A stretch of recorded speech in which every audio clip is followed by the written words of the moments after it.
નમઃ શાંતાય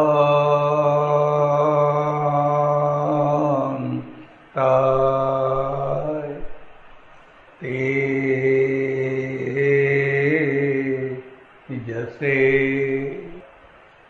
વંદનીય ધર્મ વિહારી દાસજી મહારાજ, વંદનીય હરિરામ બાપા,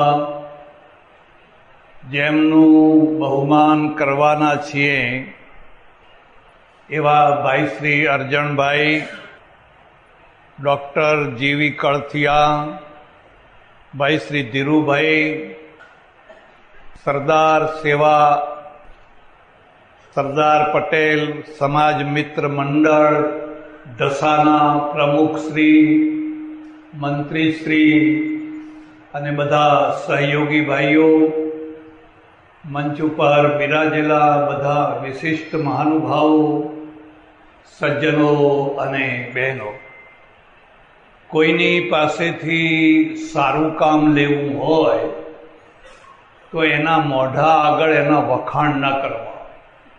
માણસ વખાણને પચાવી નથી શકતો, અપમાનને પચાવવું કદાચ સરળ છે, પણ વખાણને પચાવવું બહુ અઘરું છે। છેલ્લા અડધા-પોણા કલાકથી હું મારા વખાણ સાંભળીને મનમાં વિચાર કરું છું કે ઓહો, હું આટલો બધો મહાન થઈ ગયો। આ તો ઈશ્વરની રમત છે, ભગવાનની રમત છે।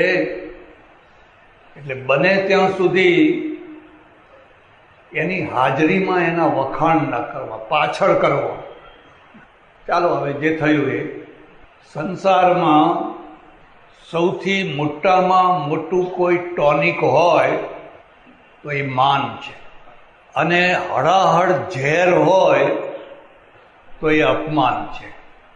ગમે એવો માણસ બીમાર હોય, મરણ પથારીએ પડ્યો હોય, પણ જો તમે એના વખાણ કરો, એને માન આપો, એને સન્માન આપો, સાજો થઈ જશે। માન ટોનિક છે। અને ગમે એવો સારો માણસ હોય પણ એને ઉતારી પાડો, એનું અપમાન કરો, એને તિરસ્કાર કરો તો એ નર્વસ થઈ જશે। ઝેર છે, ઝેર।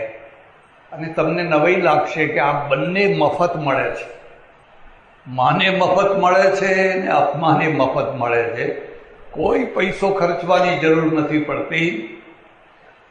જેને ચારે તરફ જય જયકાર કરવો હોય એ માન આપતા શીખે, અને જેને ચારે તરફ હાહાકાર કરાવવો હોય એ અપમાન કરતા શીખે।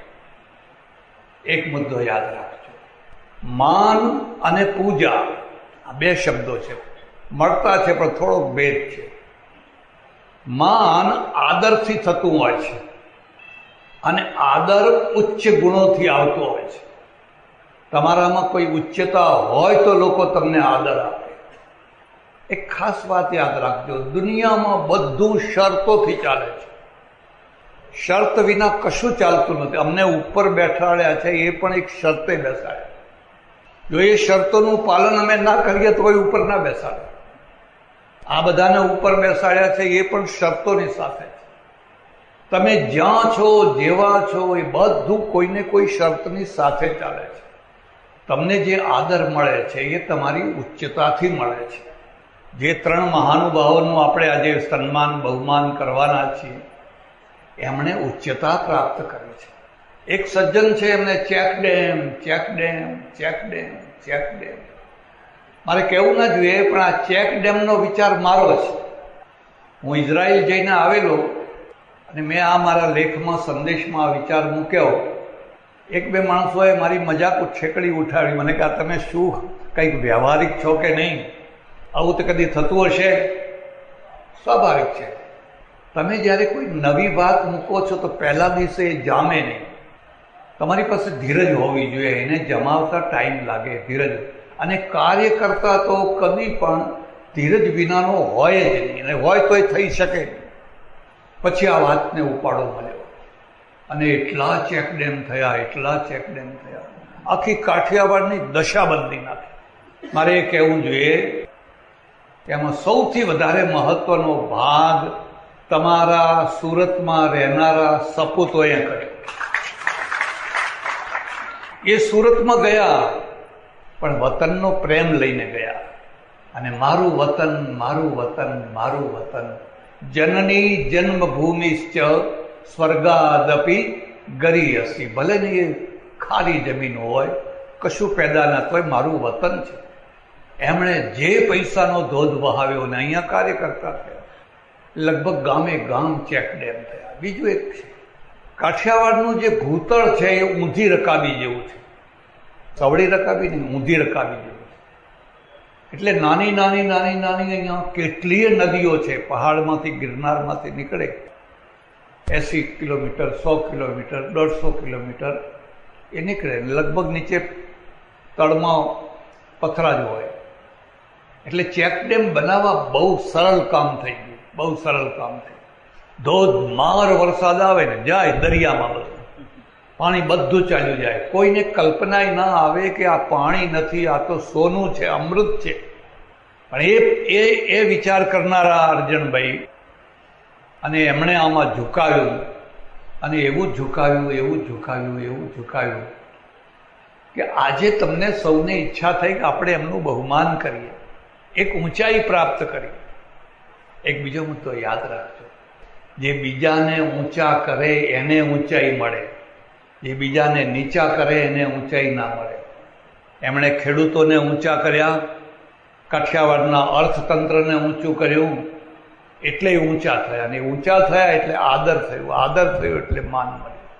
ડૉક્ટર સાહેબની તો એટલી વાતો સાંભળીએ છીએ કે લોકો એમ કે તો ભગવાનનું રૂપ છે. દર્દીઓની લાઈન લાગી હોય, પૈસા હોય તો એ વાહવા ને ના હોય તો એ વાહ.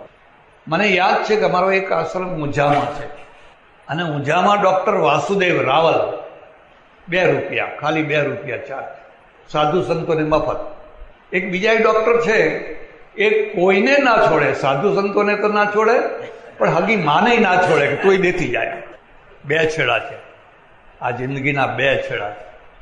આ 2 રૂપિયાવાળો ડૉક્ટર જ્યારે સ્વર્ગવાસી દેવ થયા, આખું ઊંઝા ગામ એની સ્મશાન યાત્રા, આખું ગામ બસ આ કમાણી છે, જુઓ આ કમાણી છે. અને પેલા ડૉક્ટરને જ્યારે બીજા ગામ જવાનું થયું, રાતની બસમાં બેગ ઉપાડનાર કોઈ નહીં, કોઈ આવજો કહેનારે નહીં. એકલો પૈસો જ કમાવાનો નથી હોતો, યશ કમાવાનો હોય છે. એકલો પૈસો કમાય અને અપયશ કમાય તો એ પૈસો તો ધૂળ બરાબર છે, એને શું કરવાનું હતું. એટલે આજે તો તમે 2-3 ભાઈઓને બહુ સારું સન્માન કરી રહ્યા છો, એનો મને તમારા જેટલો જ મને પણ આનંદ છે. અપમાન છે ને, અપમાનની કથાઓ છે, અને અપમાનની કથામાંથી જ મહાભારત ને રામાયણ થયું છે. તમને ખબર નહીં હોય, યુધિષ્ઠિર છે ને, જ્યારે યુધિષ્ઠિરે ભવ્ય મહેલ બનાવ્યો તો એને ઈચ્છા થઈ કે દુર્યોધનને બોલાવો. અને આપણે એમ માનીએ છીએ કે આ મહેલ બનાવવા માટે કોણ આવ્યા હતા, કોણ એન્જિનિયર હતા, કોણ સ્થપતિ કોણ હતું. એ દેશમાં મારે મેક્સિકો જવાનું થયું, માયદાનવ, એ મેક્સિકો મારે જવાનું થયું. અને મેક્સિકોમાં થોડા દિવસ રહ્યો. તમે નકશામાં જોજો, અમેરિકાથી નીચે. અને પછી બધું ફરવા નીકળ્યા, જોવા નીકળ્યા. એક પ્રોફેસર મારો ગાઈડ, અને એ પણ ત્યાં 4 કલ્ચર છે, મય કલ્ચર, ઇન્કા, આઝટેક અને એક ચોથું છે, એમાં મય કલ્ચર છે. બધું આપણા જેવું, બધું જ આપણા જેવું.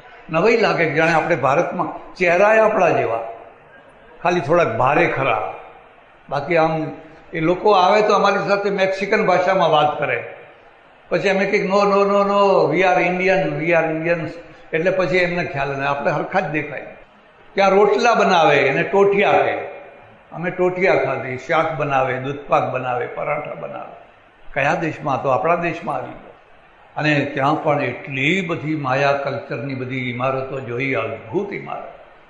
પણ એક ખાસ વાત યાદ રાખજો, સંપત્તિ છે, ઐશ્વર્ય છે, એને જો તમે પચાવો તો એ તમને સુખ આપે. પણ એ સંપત્તિનો જે ઉભરો આવે, પચાવો નહીં, એનો ઉભરો આવે તો દૂધ જેમ ઉભરાઈ જાય એમ સંપત્તિ એ ઉભરાઈ જાય. બધાને સંપત્તિ પચાવતા નથી આવડતી. સંપત્તિ વાણીઓ પચાવે હો, સંપત્તિ વાણીઓ પચાવે. પટેલ પટેલનો ઉભરો આવ્યો, પકડવો પડે એને, પકડી રાખવો પડે. વાણીઓ લાખ રૂપિયા કમાય ને તો એને કોઈને ખબર ન પડવા દે કે લાખ રૂપિયા કમાયો છે. ઘરે જાય તો સસ્તામાં સસ્તું શાક લઈને જાય. પેલી શેઠાણી માથું કૂટે કે તમે આ શું કરો, આ સારું મોગરીનું મુરાજ લાવો છો, જરા સારું શાક લાવો. કે બહુ મંદી ચાલે છે, બહુ મંદી ચાલે છે. કમાયો હોય લાખ રૂપિયા, પણ એ મંદીની જ વાતો કરે. પૈસા છે, સંપત્તિ છે, ઐશ્વર્ય છે, એનો જ્યારે ઉભરો આવે ને પછે નહીં ને એટલે એનું પ્રદર્શન કરવાનું મન થાય. પ્રદર્શન કરો એટલે એમાંથી ઇતિહાસ ઊભો થાય. મારા એક ઓળખીતા સજ્જન અમેરિકા રહે છે, મારે જવાનું થયું ને એમના ત્યાં ઉતરવાનું થયું. મારા ખાસ નિકટના માણસ મને કહે, સ્વામીજી તમે ગયા આવ્યા એના પહેલાં જ મારા બાપુ આવેલા ચડોતરમાંથી, અને એરપોર્ટ ઉપર મને ઓર્ડર આપ્યો કે આ દેશમાં જે મોંઘામાં મોંઘીને સારામાં સારી ગાડી મળતી હોય એ તો મને મોકલ ઇન્ડિયામાં. કારે એમ્બેસેડર ચાલતી હું, આ બધી આ ગાડીઓ નહીં આવે. મેં કહ્યું બાપુજી એ ગાડી તમારે ઇન્ડિયામાં ના કામ આવે, ના ચલાવાય, એનું એવરેજ ના હોય, એનું બધા ખર્ચા બહુ આવે. કે નહીં તું મોકલ, હું તને કહું છું. પણ કેમ? મારે ગંજ બજારના વેપારીઓને બાળવા છે. એ ગાડીમાં હું બેસીને નીકળું અને વગર જોતું હોર્ન વગાડું, એટલે એમ બતાવું છે તમારી પાસે આવી ગાડી છે. એટલે પેલા બધા બળે, એ બળે એટલે મને આનંદ થાય. આ ઐશ્વર્યનો ઉભરો છે. અરે એ તો બળશે તો બળશે, પણ એનું રિપેર કામ આવશે ત્યારે તું બનીશ. પછી ગેરેજમાં મૂકી રાખવી પડશે, એનો સ્ક્રૂ 150 રૂપિયાનો થશે. સંપત્તિને ઐશ્વર્યને પચાવવું બહુ અઘરું કામ. આમ તો જુવાનીને પચાવવું અઘરું કામ છે, રૂપને પચાવવું અઘરું કામ છે, સત્તાને પચાવવી અઘરું કામ છે.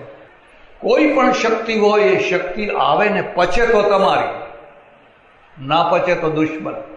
ખાધેલું પચે તો તમારું ને ના પચે તો એ દુશ્મન. એટલે યુધિષ્ઠિરને થયું કે આપણે આ મહેલ જોવા માટે લોકોને બોલાવો. બધાને બોલાવ્યા. મારા એક ઓળખીતા ઉત્તર ગુજરાતના એક પટેલ, એમની ટેવ તમને બતાવું. કોઈ પણ મહેમાન આવે એટલે સીધા જે કે વહુ પેલો ડાબડો લાવજે. એટલે ત્યારે ડામચીઓ હોય, ડામચીયામાં ડાબડો મૂકે, ડાબડો આવડો મોટો ડાબડો. પછી એમાંથી દાગીના કાઢે કોનાના. જો આ ફલાણા, આ ફલાણીના, આ ફલાણો, આ ફલાણા, બધા બતાવે. પણ શા માટે બતાવે છે? જો ઇન્કમટેક્સ વાળાને ખબર પડી ને તો ઉપાધિ કરશે, પણ એને એક જ છે કે હું શું બતાવું, બધું આ મારું ઐશ્વર્ય બતાવું. હમણાં થોડા વર્ષ પહેલાં અમારે ચડોતરમાં એક સજ્જન આવેલા, બહુ સામાન્ય સ્થિતિ, બહુ સામાન્ય. પછી અમેરિકા જવાનું થયું, 2 વર્ષ રહીને આવે એટલે અહીં સોનાનું પહેરે, આવે પેલું લોકેટ જેવું આવે ને, અહીં પહેરે. અને 10 આંગળીએ વીંટીઓ પહેરેલી, 10 આંગળીએ. બિરલા વીંટીઓ ના પહેરે. તમારે જોવું હોય તો જોજો, ટાટા અંબાણી એ વીંટીઓ ના પહેરે. અને 10. અને પછી આમ હાથ કરે, હું આમ જુઓ, આ જુઓ, આમ જુઓ, એમ બતાવે બધા. પચતું નથી આ માણસને, ઐશ્વર્ય પચતું નથી. એટલે એને પણ મન થયું, યુધિષ્ઠિરને પણ, બધાને બોલાવ્યા. પણ ખરો જે બોલાવાનો છે, જેને બાળવો છે, એ તો રહી ગયો છે, અને એ છે દુર્યોધન. તમે જાણો છો, એ દુર્યોધનને બોલાવ્યો અને જાણી કરીને હોજમાં નાખ્યો. જળતા સ્થળ અને સ્થળતા આવી રચના કરેલી.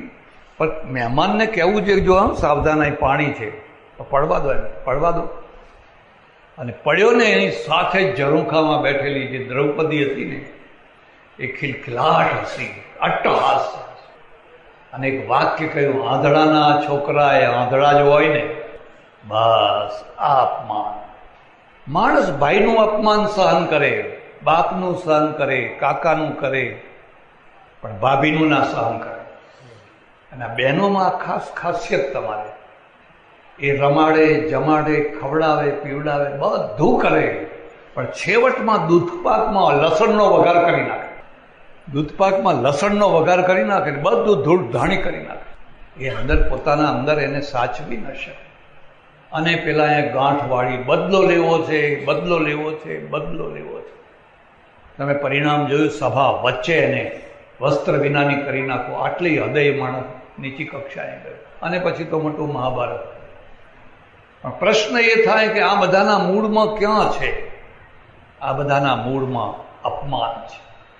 જો જીભને કંટ્રોલમાં રાખી હોત અને માનપૂર્વકની બધી વાત કરી હોત તો કદાચ આટલું બધું આ કોકડું ના ગૂંચવાયું હોય. પરદેશ પાસેથી એક શીખવાનું, બહુ શીખવાની વાત છે.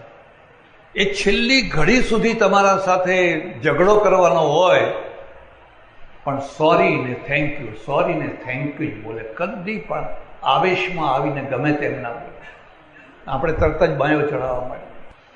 રામાયણની ઘટના તમને ખબર નહીં હોય, કદાચ તમારા ગળે ના ઉતરે, પણ તમને કહું છું.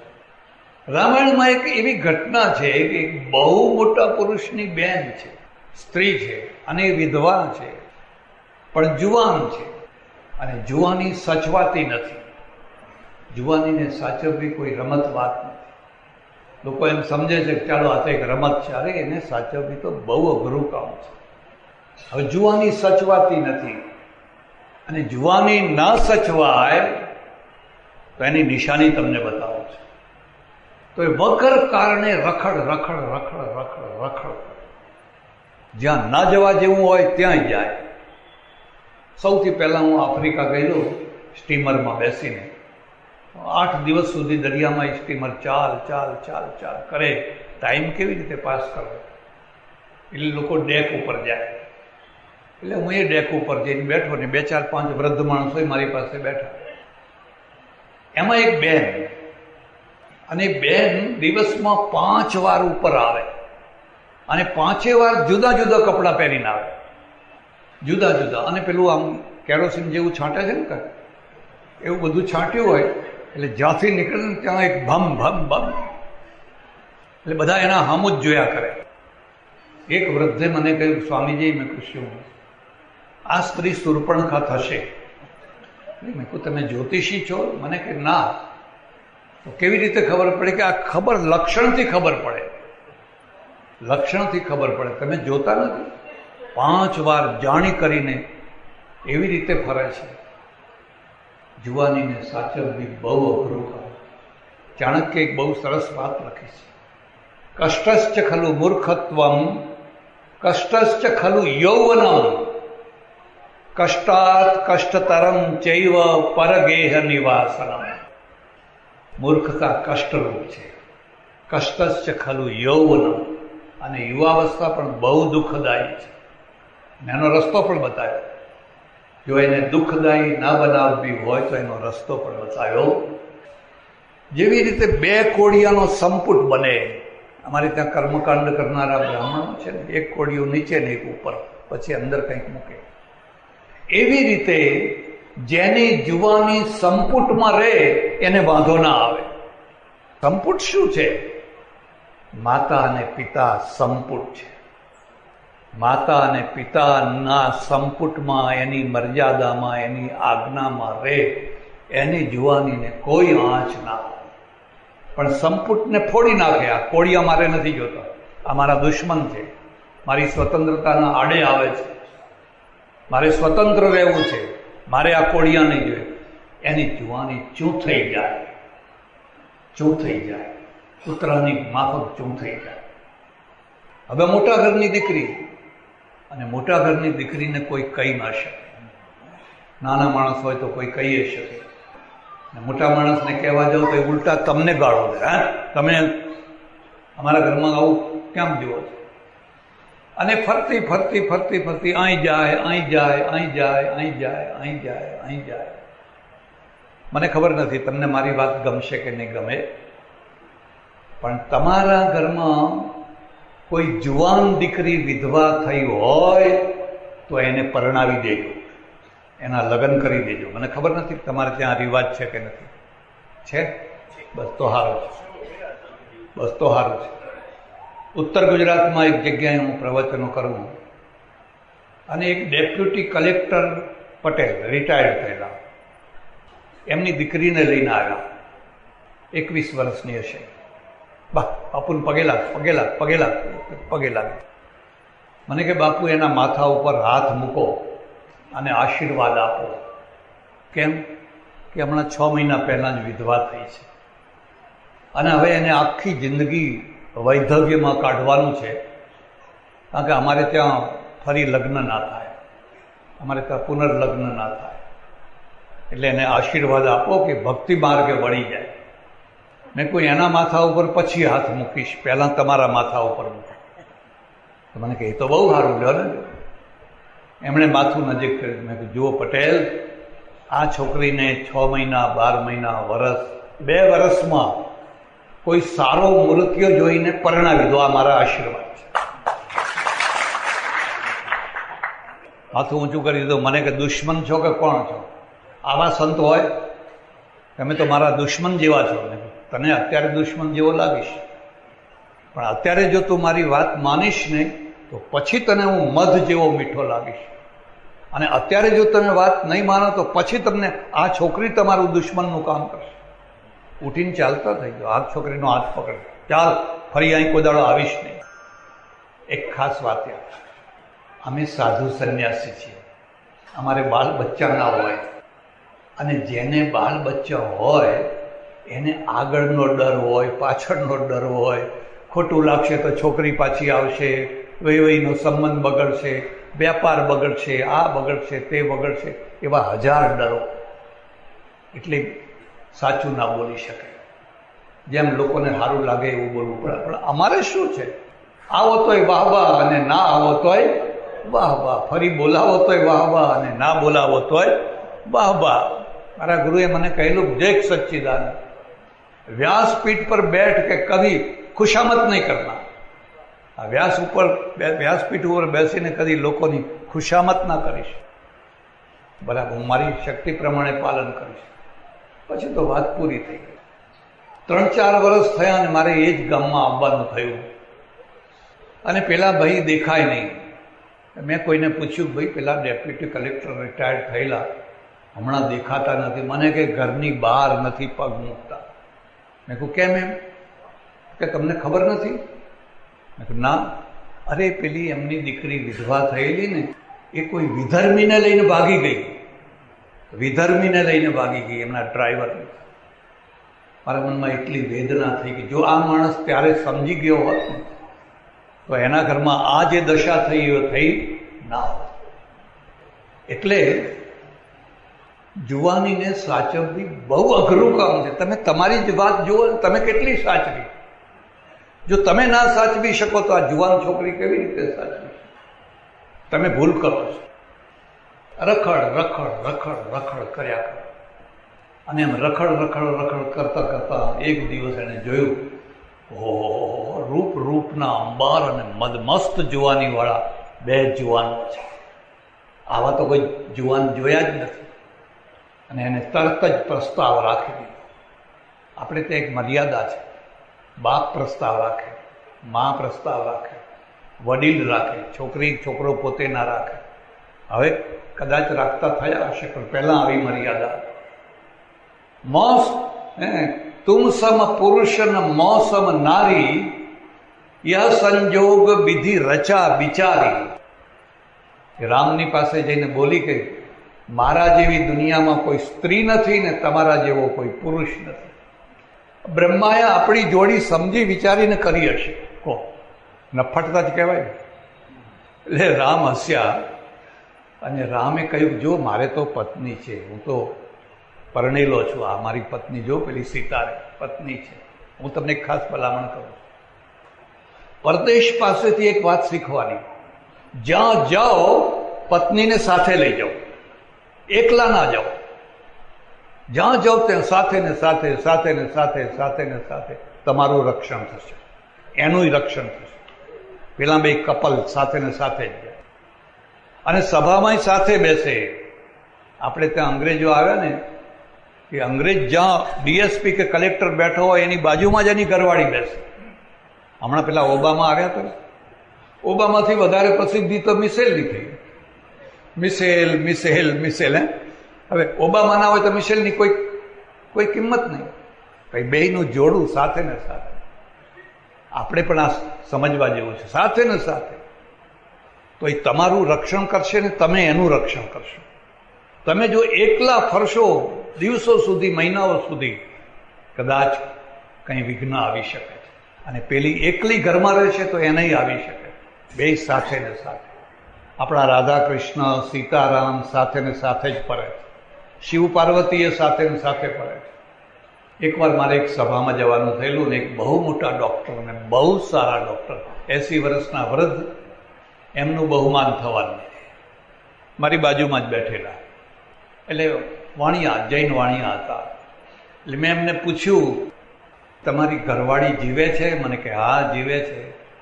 મેં કહું ક્યાં છે? મને કે જુઓ ને આટલામાં કંઈક બેઠી હશે. હવે હું એને ક્યાં ઓળખું? પછી એમણે મને કહી, જો પેલી ખૂણામાં બેઠી, પેલી ખૂણામાં બેઠી. મેં કહું એને અહીં બોલાવો ને, તમારી બાજુમાં બેસાડો. મને કે ના હો, ગજબ થઈ જાય, મર્યાદા ભંગ થઈ જાય. ને શિવ પાર્વતી બેસે તો મર્યાદા ભંગ ના થાય, સીતારામ બેસે તો મર્યાદા ભંગ ના થાય, રાધા કૃષ્ણ તો ગુથ્થમ ગુથ્થમ થાય તોય મર્યાદા ભંગ ના થાય. અને 80 વર્ષે આ ડોસો ને ડોસી બાજુમાં બેસે તોય મર્યાદા ભંગ થઈ જાય. મેં કહ્યું જો હું જઈશ, હું સભામાં નહીં બેસું. એટલે હું તો ઊભા થવાનું, મારે જવું નહોતું પણ ડરાવવા. એક બીજી વાત તમને કહી, વાણિયા હોય તો જોજો, વાણિયા બહુ સમાધાનકારી હોય, વસ્તુને બગડવા ના દે. એમને જોયું કે આ મહારાજ તો હમણાં ઉઠવાના, ભાગવાના છે, આખી સભા બગડી જશે. ના ના ના ના, બેહો. એટલે જાણે તાર કાકીને બોલી જાય, જાણે તારી કાકી. હવે કાકી હારી ઉઠે જ નહીં ત્યાંથી, એ ત્યાંથી ઊભી જ ના થાય. ના કે મારાથી ના આવાય, મારાથી ના આવાય. માંડ જેમ તેમ કરીને લાઈન બાજુમાં બેસા. અરે આ ડૉક્ટર મહાન છે, એ મહાન થવામાં એની પત્નીનું મોટું યોગદાન છે. એની પત્નીએ કેટલું યોગદાન કર્યું હશે ત્યારે આ મહાન થયો છે. એમને ના થવાય. એનું એકનું સન્માન ના હોય, એની ઘરવાળીનું પણ સન્માન હોય. અને જો મારી વાત તમારા ગળે ઉતરે તો આ ત્રણેયની ઘરવાળીઓનું બહુમાન કરાવજો. ના આવ્યા હોય તો બોલાવી રાખજો. ત્રણેયનો એટલો જ હક છે, જેટલો આમને હક છે એટલો જ એમની ઘરવાળીઓને હક. એકબીજાનું રક્ષણ કરે છે. આપણે તો યત્ર નાર્યસ્તુ પૂજ્યંતે રમંતે તત્ર દેવતા, આપણે નારીની પૂજા કરીએ છીએ. અને આવા પ્રસંગમાં પછી એનું બહુમાન કર્યું. બેઠા થોડી વાર, એટલે કહ્યું જો મારી તો ભાઈ ઘરવાળી મારી સાથે છે, હું તો પરણેલો છું અને મેં પ્રતિજ્ઞા કરી છે એક પત્ની.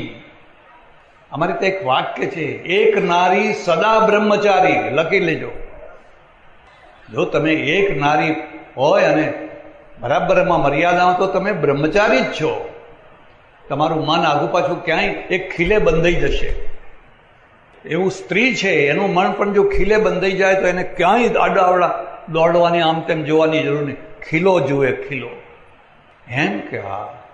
એટલે પછી રામને ખબર નહીં કેમ કંઈ મશ્કરી સૂજી કે શું સૂજી કે આ મારો ભાઈ છે ને એ એકલો છે. એમ એને જોયું ને આ એવો જ છે, કંઈ વાંધો આવે એવો, તું નહીં તો તારો ભાઈ. અને પછી લક્ષ્મણ પાસે ગઈ. આ વિકલ્પ છે, આ પ્રેમ નથી. તું નહીં તો તારો ભાઈ એ પ્રેમ નથી, એ વિકલ્પ છે, વાસના છે. પ્રેમમાં એક ભક્તિ હોય. ભગવદ્ ગીતામાં જોજો, એક ભક્તિર વિશિષ્યતે, એક જ. બીજો લાખ સોનાનો હોય તો મારા માટે ધૂળ બરાબર છે. એ પ્રેમ છે. તો કે ના, આ એના જેવો જ છે, સરસ છે, વાંધો ને, જાને જા, અમારે આ બીજો બરાબર છે. અને લક્ષ્મણે કહ્યું કે હું તો સેવા કરવા આવ્યો છું, હું કંઈ લગ્ન કરવા ને, મારે ઘરવાળી છે, ઘરે મૂકીને આવ્યો છું અને મારા મોટા ભાઈની સેવા કરવા આવ્યો છું, એટલે મારી વાત તો નહીં કરવાની. પછી સીતાજી ઉપર ઝપટી, આ હશે ત્યાં સુધી મારું કામ થવાનું. જ્યારે વધારે એવું થયું ત્યારે રામે લક્ષ્મણને ઈશારત કરી અને લક્ષ્મણે નાક અને કાન કાપી નાખ્યા. આ રામાયણનું મૂળ, આ રામાયણનું મૂળ છે. હવે તમે કલ્પના કરો કે તમારી બેનના કોઈએ નાક કાન કાપ્યા હોય ને તમે રાવણ જેવા શક્તિશાળી હો તો તમે શું કરો? સહન કરો? અને રોતી કકડતી બધી વાત તમે જાણો છો. રોતી કકડતી ગઈને એમાંથી આખું રામાયણ ઊભું થયું. આ અપમાન કથા છે. એને ધક્કો મારીને કાઢી દેવાની હોય. એવું બને? એવું ના બને એવું નહીં, પણ એને ધક્કો મારીને કાઢી દેવાની હોય. પણ કોઈને મારી નાખવું સારું, પણ કોઈના નાક કાન કાપવા એ તો મારી નાખવા કરતાં વધારે દુઃખદાયી. આ અપમાન કથા છે. અને એ અપમાન કથાઓમાંથી આખો સંસાર સળગતો હોય. ધગ ધગ ધગ ધગ ધગ. રામાયણ સળગે ને મહાભારત સળગે છે. અને બોધપાઠ આપે છે કે આ માન અને અપમાન આ બંને મફતમાં મળે છે. માન લોકો મફતમાં આપતા નથી અને અપમાન આપ્યા વિના રહી શકતા નથી. એ પોતાની જીભને રોકી શકતા નથી. એટલે આજે તો આપણે માનનો પ્રસંગ છે. ત્રણ આપણા સપૂતો, ત્રણેયના ક્ષેત્રો જુદા જુદા છે અને સમાજ માટે ઉત્તમ કાર્ય કર્યું. એ ઉત્તમ કાર્ય કરેલા માણસને જો તમે સમય ઉપર નવાજો નહીં, એમનું બહુમાન ના કરો તો તમે નગુણા કહેવો. જો સમાજને ગુણવાન બનાવવો હોય તો ગુણીજનોની સેવા કરો, ગુણીજનોનું માન વધારો. એટલે સજ્જનો, આજે આ ત્રણેયનું બહુમાન કરવાનું છે અને વિદ્યાર્થીઓનું પણ બહુમાન કરવાનું છે. જોઈને જાણીને મને ખૂબ આનંદ થયો. અપમાનથી બચવાનું છે ને મોટા ભાગે ગામડામાં, શહેરોમાં, આડોશ પડોશમાં જ્યાં જુઓ ત્યાં ઝઘડાના મૂળમાં અપમાનો જ રહેલા હોય છે. એટલે આજે તો આપણે આ માનની વાત કરી રહ્યા છીએ. મારી સમજણ પ્રમાણે માનના 4 પ્રકાર છે. યાદ રાખવા તો રાખી લઈએ. એક, જેના તમે હકદાર છો, તમે હકદાર છો એ તમને માન મળે. જેના તમે હકદાર છો પણ તમને માન નથી મળતું એવું બને. અને જેના તમે યોગ્ય નથી છતાં તમને માન મળે છે. તમે એટલી લાયકાત નથી ધરાવતા છતાંય તમને એ માન મળે છે. અને એક એવું બને છે કે તમે કશું જ નથી કર્યું, કાંઈ જ ના કર્યું હોવા છતાં પણ તમે માન મેળવવાની ઈચ્છા રાખો છો. અમારે ત્યાં માનવામાં આવ્યું છે સૌથી મોટી અનાસક્તિ છે ને એ ધનની નથી, સત્તાની નથી, માનની છે. માનની છે. કંચન તજનો સહજ હૈ, સહજ પ્રિયા કો નેહ, માન બડાઈ ઈર્ષા દુર્લભ તજનો એ. ધનના ત્યાગી થઈ શકે, જો કે દુર્લભ છે. સ્ત્રીના ત્યાગી થઈ શકે, પણ માનનો ત્યાગી થવું બહુ દુર્લભ છે.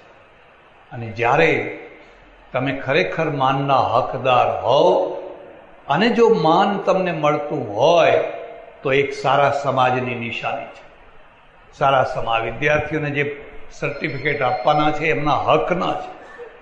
એમણે મહેનત કરી, એ ભણ્યા, એમની પ્રતિભા, એનો વિકાસ થયો અને પરિણામે આજે એમને સર્ટિફિકેટ આગળ એમને કામ આવશે. જે લોકોએ આખી જિંદગી ખર્ચી નાખી, તમને કલ્પના નહીં આવે. સમાજ સેવા કરવી એ કેટલું અઘરું કામ છે. તમે એકવાર કરી તો જુઓ. તમારે ચેક ડેમ બનાવવા છે કે તમારે દર્દીઓની સેવા કરવી છે. લોહી પી જશે, લોકો લોહી પી જશે અને ગમે તેવા આક્ષેપો કરશે. સારા કામ કરનારના ઉપર પણ ગમે તેવા આક્ષેપો કરશે. સમજ્યા? હવે આ તો અડધી સિમેન્ટ આવીને અડધી ઘરે મોકલાવી દે, આવી બોલે. તો અમને બધી ખબર છે. જો ને એમના હગાવાલા હતા ત્યાં કામ કર્યું ને અમારું ના કર્યું.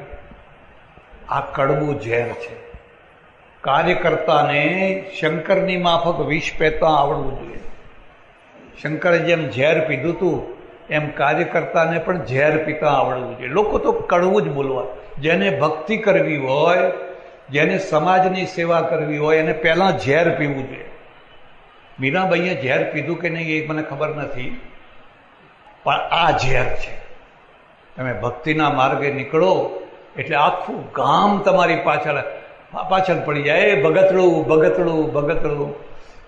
હું સાધુ થઈને નીકળ્યો, પહેલો કે બીજો જ દિવસ હતો ને એક ગામના વચ્ચેથી રસ્તો થાય. રસ્તો જાય એટલે કપડાં પહેરેલા નીકળ્યો એટલે છોકરાઓ બધા ભેગા થઈ ગયા. હે બાવો આવ્યો, બાવો આવ્યો. અરે મને તો કાપો તો લોહી ના નીકળે. અરે હું બાવો થઈ ગયો. અને છોકરાઓને ગમત પડે, બાવો આવ્યો, બાવો આવ્યો, બાવો આવ્યો. પછી મનને મનાયું કે હા તું બાવો છે, 3 કોડીનો બાવો છે. હવે તું સાધુ થાય તો ખરો. પહેલાં તો બધાને બાવા જ થવું પડે, ખરું કે? પછી સાધુ થવાય, પછી સંત થવાય. એ કંઈ સંતને સંતપણા રે નથી મફતમાં મળતા, સંતને સંતપણા રે નથી મફતમાં મળતા. પહેલાં તો ઝેર પીવું પડે, લોકો ટીકા કરે, ગમે તેવા કડવા વાક્યો બોલે. મીરાબાઈએ પીધા એ જ ઝેર, અને એ ઝેરનું અમૃત ઠાકોરજીએ કર્યું. એ ઝેરને પચાવી દો તો એ અમૃત છે, અને ના પચે તો ઝેર છે. એને જ એ જ ઠાકોરજીએ અમૃત કર્યું. એટલે આ જે આ માર્ગ છે, એ માર્ગમાં પહેલાં તો લોકો તમારી નિંદા કરે. અને આમની તો વાત જવા દો, મારી વાત જવા દો, બીજાની વાત જવા દો. જેણે રામને ના છોડ્યા, કૃષ્ણને ના છોડ્યા, એ તમને શું છોડવાના હતા? તમે એવી ઈચ્છા રાખો કે ચારે તરફ મારા વખાણ થાય, મારા વખાણ થાય, મારા વખાણ થાય. તમે કાર્યકર્તા નહીં થઈ શકો. દુર્લભ કાર્યકર્તા, નીતિકારે લખ્યું છે, દુર્લભ કાર્યકર્તા. કાર્યકર્તા તો બહુ દુર્લભ હોય છે. તમે કેટલું ઝેર પચાવી શકો છો. ગામમાં કંઈક સારું કામ કર્યું હોય ને, એક જગ્યાએ મારે એક ટાવરનું ઉદ્ઘાટન કરવા જવાનું થયેલું. એટલે હજુ થોડીક વાર હતી. મારો નિયમ ટાઈમસર જવું, અને તમારો નિયમ કે ટાઈમસર આવવું નહીં. આ ઘડતર છે. હું અહીંયા 5 મિનિટ બાકી હતો ને આવી ગયો. તમે 9 એટલે 9. હવે આ બધા ગભરાય કે હવે કરવું શું, અહીં તો કોઈ દેખાતું જ નથી. મલક મલક મલક મલક 10 વાગે. તો તમે આટલું તો શીખો કે ટાઈમસર. મેં કે આ લોકોનો દોષ નથી, આપણે શરૂ નથી કરતા એટલે લોકો મોડા આવે છે. તમે 2 માણસો તો 2 ચાલુ કરી દો. પણ હજુ પેલા ભાઈ નથી આવ્યા, હજુ પેલા ભાઈ નથી આવ્યા, હજુ પેલા ભાઈ નથી આવ્યા. અરે ના આવ્યા તો ના, આપણે ચાલુ કરી દો. તો કેમ ટાઈમસર બધા આવશે. એટલે મને કે બેહો મારે. પછી એક માણસે આવીને મને કાનમાં વાત કરી. મને કે સ્વામીજી તમને કહું ખાનગીમાં? મેં કહો. એક ખાસ વાત યાદ આવે. દરેક ગામમાં કાનાફૂસી કરનારા થોડાક માણસો રહેતા હોય છે, અને કાનાફૂસી કરનારા તમારી ઇમેજ બગાડે છે. કોમેન્ટ્રી છે ને એ બહુ મહત્વનો ભાગ ભજવે છે. તમે સામેથી આવતા હો અને મારી બાજુમાં એક માણસ બેઠો હોય ને મને કહે સ્વામીજી આ તો અમારા ગામનો દેવ જેવો માણસ છે, એટલે પછી મને તમારામાં દેવ જ દેખાશે. કોમેન્ટ્રી, તમારામાં દેવ જ દેખાશે. હવે તમે સામેથી આવતા હોય ને બાજુનો માણસ મને કે આ તો મહાબદમાશ છે, ચોર છે, ફલાણો છે, આવો છે, લુચ્ચો છે, એટલે મને પછી એવો જ દેખાશે. કોમેન્ટ્રી બહુ મહત્વનો ભાગ ભજવતી હોય છે. અને કદી એક સ્વામિનારાયણ સંપ્રદાયમાં એક બહુ સારી વાત છે, બહુ સારી વાત છે, હું તમને કહું છું. શ્રીજી મહારાજે કહેલું કે કદી પણ સાધુઓએ એકબીજાને ઉતારી નહીં પાડવા, બધાને મોટા બનાવવા. પેલા સ્વામી કહેવાય કે બહુ મોટા, બહુ સારા. પેલા સ્વામી કહેવાય બહુ મોટા, બહુ મોટા. આ એક બહુ સારો ગુણ કહેવાય. બીજાને મોટા બનાવો તો તમારું મોટેપણું સચવાઈ રહે. 4 પંડિતો હતા કાશીના, ભણેલા પ્રકાંડ વિદ્વાન. કોઈ ભણેલો હોય એટલે સંત ના થઈ જાય, પંડિત થાય. પંડિત અને સંતમાં ભેદ છે. એ બધા ગીતા મોઢે હોય, ભાગવત મોઢે હોય, શ્લોકો મોઢે હોય, દાળ દાળ દાળ દાળ કડકડ કડકડ બધું બોલતા હોય, એ તો પાંડિત્ય કહેવાય. પછી કોઈ શ્રેષ્ઠના ત્યાં ગયા, ઉતરવાનું ત્યાં, અને આગા પાછા થયેલા. એટલે એક પંડિતને કહ્યું મહારાજ કે આ બીજા પંડિત કોણ છે? અરે એ તો બળદ છે, બળદ. એને આ તો મારા ભેગો ફરે છે એટલે એની કિંમત, બાકી એ તો બળદ છે. એમ કે હા. પછી એ આગા પાછા થયા ને પેલા બીજા આવ્યા. ભાઈ આ પંડિત કેવા છે? અરે એ તો ગધેડો છે, ગધેડો.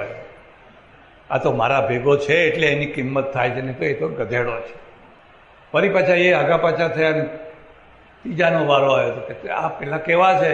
એ તો ઊંટ છે, ઊંટ. એમ કે ઊંટ છે, એને શું અક્કલ છે? ચારે એકબીજાની કાપતી. આમ શેઠ બહુ બુદ્ધિશાળી હતા, સમજદાર હતા કે આ ચારે વિદ્વાન છે, મહાન છે, સમર્થ છે, પણ એક દોષથી એ બધા પીડાય છે. ચારેને જમવા બેસાડ્યા. એકના આગળ પૂરો મૂક્યો, જે બળદ હતો ને એના આગળ ઘાસ મૂક્યું, ગધેડાના આગળ ગધેડાનું મૂક્યું, ઊંટના આગળ પેલો પાલો મૂક્યો, પેલાના આગળ બીજું કંઈક મૂક્યું. આમ બધા ડોળા ફાડીને જોયા કે આ શું? કે તમે જેવું કહ્યું એવો ખોરાક છે, તમે જેવું ઓળખાણ આપી એવો કદી પણ કોઈને ઉતારી ના પાડવા. ગામમાં કોઈ દાતા હોય, કોઈ સારું કામ કરતો હોય તો એનું માન વધારવું. ના વધારી શકો તો ચૂપ રહો. એ ભાઈ મારા પાસે આવીને મારા કાનમાં મને કહે સ્વામીજી આ તો તમને ખાનગીમાં વાત કહું છું. મેં કહ્યું શું? આ બધા 2 નંબરના પૈસા. સુરતથી 2 નંબરના પૈસા લાવ્યા ને એમાં કર્યું છે. તો મેં એને તરત જ ત્યાં જ પરખાવી દીધું. મેં કહ્યું તમારી પાસે 4 નંબરના હોય તો લાવો ને, આપણે બીજો એનાથી ડબલ ટાવર કરીએ. આટલી ઈર્ષા. અરે 2 નંબરના તો 2 નંબરના પણ આપે છે ને, તું કેમ નથી કાઢતો? અરે એ તો નામ રાખ્યું, પણ તારું નામ રાખીએ, લાવ ને, તને કોણ ના પાડે છે? અને નામ તો રાખવું જ જોઈએ ને, એમાં તો ઇતિહાસ છે. માતા પિતાનું નામ રાખે, કોઈનું નામ, એ તો સારી વસ્તુ છે. એટલે હંમેશા આ મુદ્દો યાદ રાખવાનો કે જે કોઈ સારું કામ કરતો હોય એની નિંદા નહીં કરવી, એની ઈર્ષા નહીં કરવી, એને ઉતારી નહીં પાડવો. એનાથી ભૂલચૂક થતી હોય તો ખાનગીમાં બેસાડીને કહેવું કે ભાઈ આ જરા સુધારવા જેવું છે. પણ પાછળ પડી જઈને એની ટીકા ટીકા ટીકા ટીકા નહીં કરવી. પણ એવું થતું હોય છે ને, એ ઝેર પીવે પછી એ અમૃત થાય. એટલે સજ્જનો, અહીંયા આજે જે 3 મહાનુભાવો અને વિદ્યાર્થીઓ છે એમનું આપણે બહુમાન કરવાનું છે. અને બહુમાન કરવું જ જોઈએ, યોગ્ય રીતે કરવું જોઈએ. ચર્ચા નહીં કરું વધારે. મેં 11 વાગ્યા સુધીનો ટાઈમ આપેલો અને 11 બરાબર વાગ્યા છે. હવે આગળ તમારો કાર્યક્રમ ચાલવાનો છે. હું વિદાય થઈશ, કારણ કે મારાથી વધારે બેસાતો નથી ને મારે 4-5 કલાક આગળ જવાનું છે. પણ તમે બધા બેસીને કાર્યક્રમને સાંભળજો, જોજો, માણજો. હું તો પરમેશ્વરને એટલી પ્રાર્થના કરું કે આ ઢસા નામ કેમ પડ્યું છે. હવે તો ઢસામાં રહેનારને ખબર હોય, ખબર છે કે ધોળાને ઢસા એવું કંઈક છે ને. હા,